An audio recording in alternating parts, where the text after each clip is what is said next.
Okay, looks like we're live. Hello everyone. Today is the 31st of July 2020. It's a Friday. I guess we're on Saturday now. It's like 3 in the morning, so my days are all running together. This is the Schumann Resonance Harmonics channel. And basically I want to do a kind of quick video to talk about the Schumann itself. I haven't really done one of these, I think maybe ever since I've been here. And so I want to talk about what is on the Schumann Resonance Harmonics spectrograph. Sorry for the throat clearing.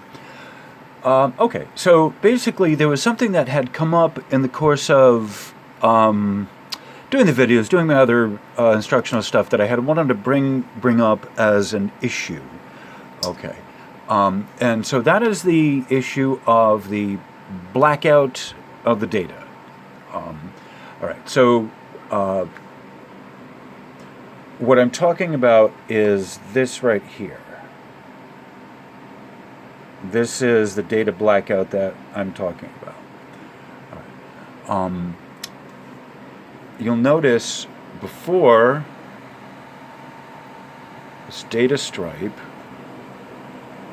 missing data stripe. Okay, and I just zoomed in. All right, so what I want to point out is these from basically what I'm looking at is 7, and this up here is the time, but this is local time. All right, this is all, hold on. Can't see it. Okay. This up here is all local time. All right. This is coming from the Tomsk State University in Tomsk, Siberia. They list this as their local time. So 0 local time would be plus. They are plus 7, UTC plus 7. So this right here at 7 would be 0 at Greenwich. UTC is measured in Greenwich, England. Okay, so at 7 there, that's 0 UTC. Okay, and so that 0 UTC, or 0 local time, this is local time, would be, what 0 minus 7 is, I can't even think. 1, 2, 3. So it's like 18. That would be like 18 UTC, I believe. 24 minus 7 is 18 or 17. My math is not that good with this, sorry. But you get the point I'm making. That it would be, it's a 7-hour lapse between UTC and the Tomsk and UTC and the local time up here. I'm sorry, I'm having trouble talking. All right. So what I want to talk about is there's lots of things on the Schumann here that I can talk about. And I just want to zoom in on this. All right. So what I'm talking about is this data missing here. What is the cause of that? Now, in my literature, I read that the way the process works is that they sense the sensors collect the data and then send it in through filters, and then there's a what they would call an amplifier chain, so or an amplification chain. So it is sorry about that. It is processed. The data is processed before it gets shown to the public. So one of the things that I'm looking at is what was happening around the missing data. It's really important. The data or the literature that you read says that there are limits, there's caps to the data. Okay, so data that is outside a preset parameter gets kicked out. That would be the number one cause, in my view. My first number one thing I'm looking at is the data being out of range.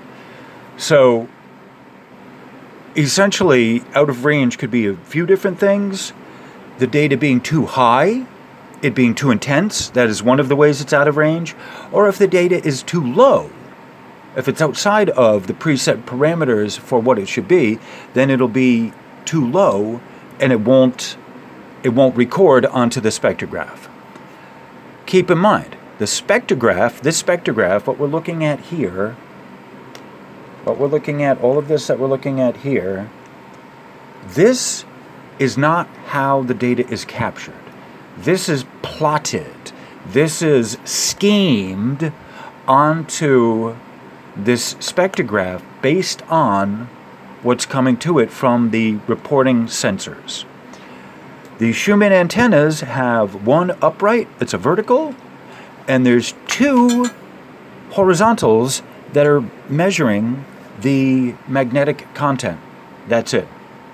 There's three basic antennas from which they're pulling all of this here data. Okay, it's important to know that. Now, what's happening on this particular one, it caught my attention. These jammies here. These. They're all identical.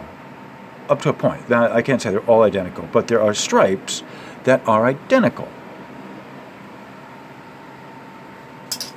And I'm going to zoom in on this so you can see it for yourself. Zoom in. Ooh. That's not it. Sorry about that. I'm not apologizing for the singing in any way, shape, or form. Okay, let me find this. This is all nice and wonderful. Let me find it. Hold on. I'm going to pause this. Okay. Apologies for the shaking camera. It's on a coat hanger hanging from a speaker stand. That's my high-tech solution here. All right, so what we're looking at are the data of these right here. Okay. Now, what I am saying is that, hold on. Okay, there we are. Just getting myself connected. All right, so what I'm maintaining is that these right here are like stutters from the machine.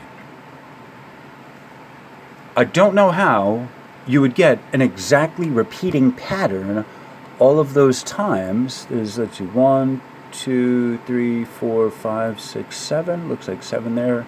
Looks like 4 there. Looks like 2 here. They might have got it back online there. Maybe not there. You know, they're like, the stripes are like exactly repeating. And I look at them, and it's like there's not really many difference. And I scoot it in. I don't want to scoot in too much and kind of lose the flow of the narrative here.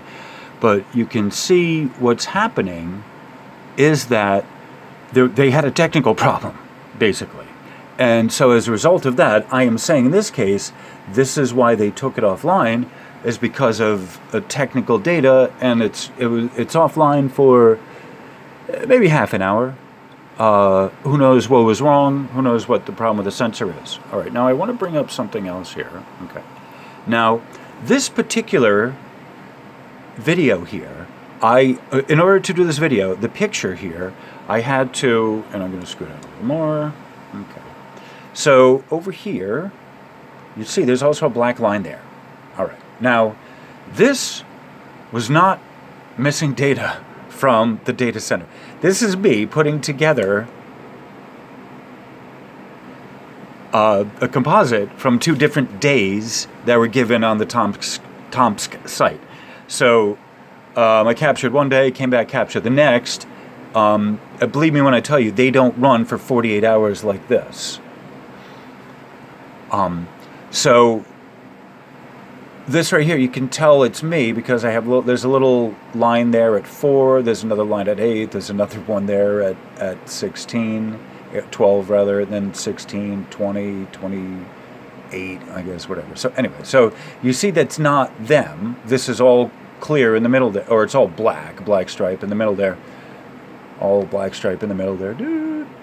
As opposed to this, if you look, you can barely tell, but you know it's not them. You know it's me because of those stripes going across, and none of their stripes have ever done that. All right. Now, this is interesting here. See, our line at 25 is gone. It's interesting. Our line at 25 is gone. There's this continued line at 17. There is, oh, look at this. All this stuff in here that had been happening. And let me scoot out. Okay, thank you for bearing with that. All right, so there's a lot of stuff in here. Little 2 hertz, 2 and 3 hertz lines. Again, they're magnetics. Going horizontally, the lines are magnetics unless it's a thin, unwavering line. So this line here, that's a mechanical means of producing an exact frequency, a dedicated frequency. This is what I'm calling a dedicated frequency at 2, dedicated at 3, dedicated at, this looks like 5 here. That's interesting. Dedicated at 5. And these are our resonant harmonics. There's a band here. There's a couple hertz band width. This is what you would call a bandwidth here in this range. So this is one of our regular harmonics. This is one of our regular harmonics. This is an oddball. This is in the middle between the two of them. All right. And you see, this is how this is yellow rust pumpkin-y color and not any of the green in there. Like, this is interesting. These are mid-grade electrics here, or mid-grade electrics that are caught in the magnetic field. I will put it that way. All right, so the 25 hertz is gone. They might be filtering that out. The trains may not be running. The 17 hertz coded line. Like, okay. And then, like I said, this here, the 3 and the 4, Earth has a resonance of 4 hertz. So if we're getting 4 hertz, that would be what I would call the Earth. All right. So if it's below 3 or 4, below 4, if it's at 3 or 2, I'm making the claim that that is HARP. According to the data, I've put that out there. 2 to 3 hertz is HARP. And this is our regular normal harmonics. All right. All right. So there's more I could talk about, but I really only wanted to stick to the topic of the big black stripe, the data blackout that everyone talk about. And I just wanted to explain that in this case, this is a great example, that in this case you can see malfunctions before it, which led to them taking it offline. I'm saying this is what my experience would tell me. All right. So I think this is probably a good place to end the video. And thank you all for coming today. You're helping me learn more about the Schumann resonances. I appreciate everyone for being here, especially the supporters who have left wonderful comments, and all of those from Wages World who have come to make this a wonderful experience for me. Thank you all very much, and I appreciate you being here. Have a great day. Thank you. Namaste.